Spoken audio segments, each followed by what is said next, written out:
Çok defa duymuşsundur insanın kendini sabote etmesi durumu ya da başarısızlık korkusu. Bunlarla ilgili konuşacağım ama bunların da dışında hem de içinde bir şeyler konuşacağım sizinle.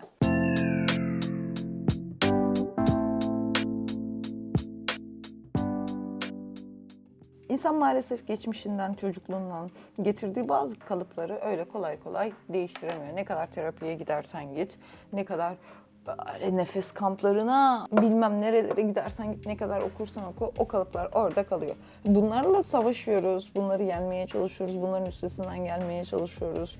Ama ben şunu fark ettim arkadaşlar. Savaştığımız her neyse bir süre sonra ona öyle bir tutunuyoruz ki sanki o bizim dış dünyaya karşı en büyük savunma mekanizmamız gibi. Yani bazen ataletimize yenik düşüyoruz, bazen sadece dopamin odaklı ilerliyoruz, bazen sadece haz odaklı ilerliyoruz ve o zaman da şunu diyoruz.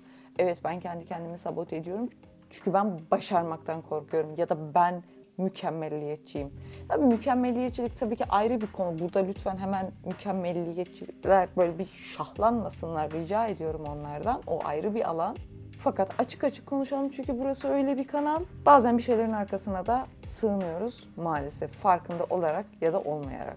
Ki çoğunlukla da farkında olmadan oluyor bu. Kedim şu anda kamerayı kokluyor. Kameraya çıkıyor mu bilmiyorum. Evet, şu anda tas tamam çıkıyorsun. Herkes senin o götünü izliyor muhtemelen.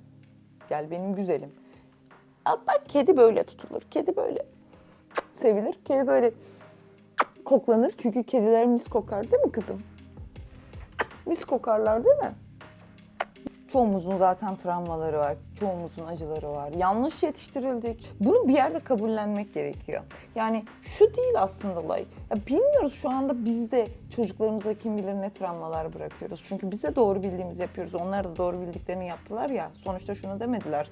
Ben anne baba olayım ve çocuğumun hayatını ne koyayım demedi hiç kimse neticede. Onlar da anne baba böyle olunur dediler ve onu uyguladılar. Biz de şu anda anne baba böyle olunur diyoruz ve bu şekilde annelik babalık yapıyoruz. Kim bilir farkında olmadan ne travmalar biriktiriyoruz onlarda. Onlar da böyle 30'lu yaşlarına geldiklerinde hiç tanımadığımız, etmediğimiz psikologlara, psikiyatrlara kim bilir bizim hakkımızda neler neler söyleyecekler, ne konuşacaklar arkamızdan bilmiyoruz. Güçlü bir odak çok işimize yarıyor olabilir. Evet. Bazen o odağı bulmakta ya da oraya böyle fokuslanmakta, odağa fokuslanmak, güçlük yaşıyor olabiliriz. Burada da başka sorunlar vardır, patolojik problemler vardır. Bunlar zaten benim işim değil. Bunları iyi bir terapiste görüşüm mutlaka. Ama yani hani benim başarma korkum var, ben mükemmeliyetçiyim, benim travmalarım var, benim şemalarım var, şöyle var. Böyle. Arkadaşlar hayat böyle geçmiyor maalesef. Hayat, evet, travmalarımız var. Hepimizin bir güzel açıldı yani. Onda bir sıkıntı yok. Hepimiz aynı yerdeyiz. Kimimizin acısı büyük, kimimizin acısı küçük, kimi az yaralandı, kimi fazla yaralandı, tamam. Ama bizim şu anda başarmaktan, bizim şu anda yapabilmekten, bizim şu anda hedefe kitlenip o şeyi gidip oradan almaktan başka bir şansımız yok. Evinin kapısını kapatıp içeriye girdiğinde seni sahiden kimler merak ediyor? Senin derdini gerçekten kimler sahipleniyor? Senin hedeflerinin kendi hedefiymiş gibi benimseyip bu yolda seninle birlikte kimler adım atıyor? Belki şu anda birkaç dostum vardır.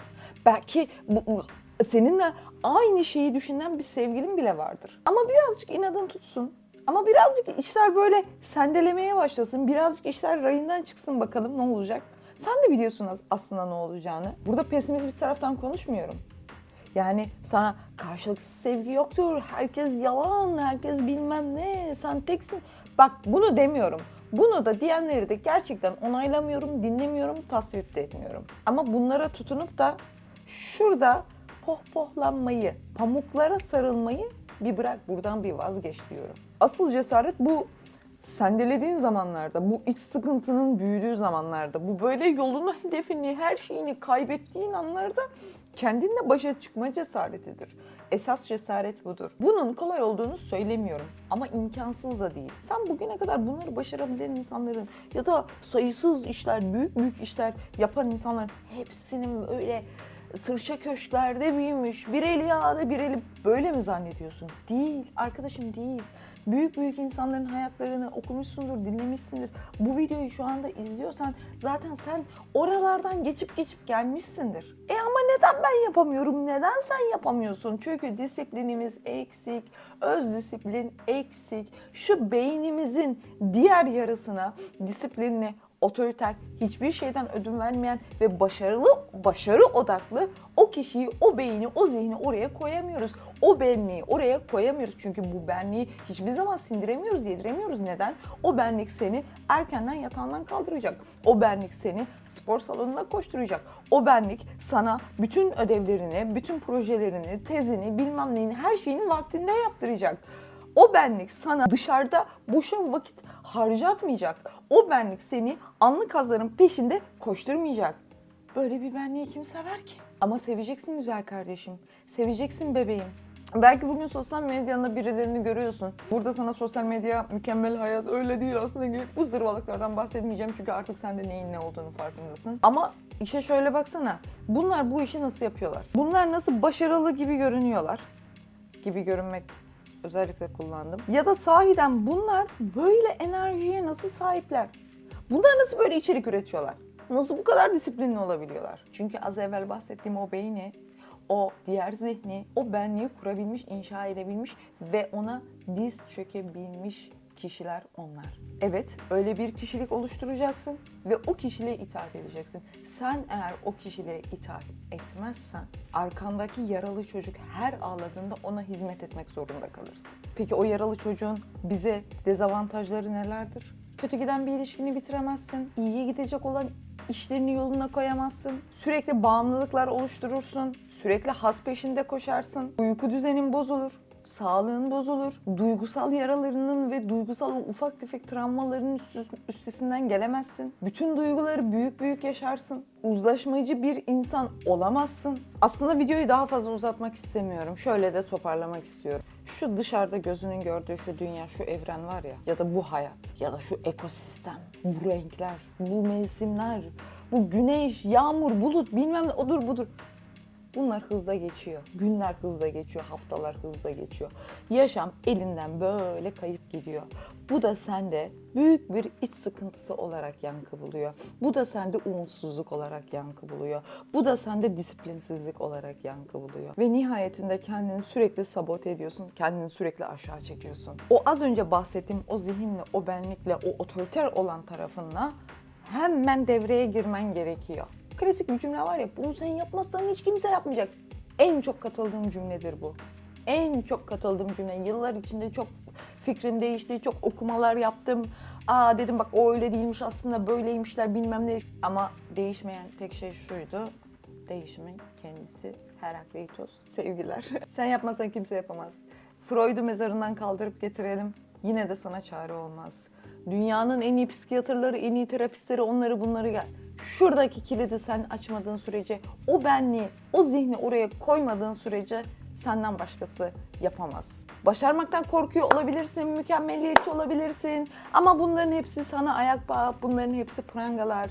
Bunları bırakman gerektiğini de biliyorsundur o zaman. Bilmiyorsan bile artık öğrendin. Çok ağır patolojiler haricinde seni bugün oyalayan bazı psikolojik sorunların da olabilir.